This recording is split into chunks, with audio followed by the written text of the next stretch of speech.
7:27 right now. My goodness, there is so much to break down this morning. We still don't know what's going to happen. Okay, so that includes if Governor Pritzker actually serves another four-year Yes, term. right. Emphasis on that. That's Yeah. Right, and joining us is North Central College political science professor Stephen Caliendo.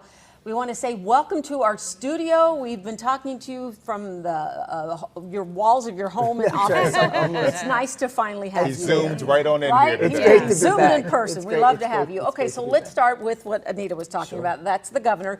He easily won last night, but do you think he's got those bigger political aspirations? That's what everybody's talking about. And if so, what kind of profile do you have to have for that compared to a state race? Well, it is a different profile, and I think we got some indication of where Governor Pritzker was during that debate when Darren Bailey asked him specifically, will you pledge 4 years? And he gave a very careful answer about where his focus was. Certainly we know during the pandemic, his stock really rose nationally in terms of being a leader and making difficult decisions, and so he got a lot of credit for that. He also has a lot of money. Doesn't hurt to have that kind of a start. And so we'll see what happens in the next couple of years. A lot of this, not in the next couple of months, I should say, a lot of this is going to be decided by what President Biden decides to do. Yeah, that's very true. And, you know, it's so hard to say, you know, when you immediately, when people have election night, you start thinking about the That's next right. thing. You know, That's you're right. like, oh, congratulations, and next. That's like my family. As soon as you get done eating, what are we eating next meal? What are we eating next meal? Like, what's going on? But it happens. It happens. Pritzker, DeSantis, several That's of them. right. So let's talk about Wisconsin. Okay. And there's a Senate race that's still up in the air right now. We already saw Senator Ron Johnson there up against Democrat Mandela Barnes. It was very close all the way. What are your thoughts there? Well, I mean, a couple of these races that we knew would be close, we're still thinking about Georgia. I think you made a good point in the last segment that the Fetterman race was decided earlier, the race in Pennsylvania. But I think these close races, what ended up happening was we know historically the president's party loses seats in a first midterm election. And it just wasn't as dramatic this time as it has been in the past. And we got to wonder what the Donald Trump effect was there. So many of the folks that he backed, so many of the folks that the Republicans, that Democrats put money into their campaigns to try to pick their opponents, ended up losing. That was a tremendous gamble.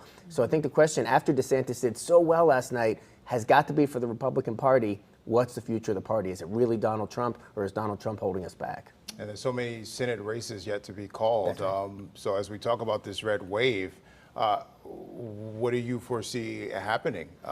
Did the Republicans do as well as they thought? Probably not, but it may not matter because the House was only 5 seats and they don't need a net gain of 5 seats. What's surprising is that we're sitting here this morning and we're not talking about how big the majority will be for Speaker McCarthy, right? We don't know for sure that they'll get. I suspect they still will take the House. The Senate's we may be back a month later because Georgia is probably going to go to a runoff, which would be the first week of December. And so we may not know power in the Senate until then. But I think that the Republicans were expecting a much bigger push, and they didn't get it. Yeah, a lot of people say it's more like a ripple, not a wave. Yeah, we can pick our metaphors. And so much money was sent nationally across the, every single state on trying to push their side.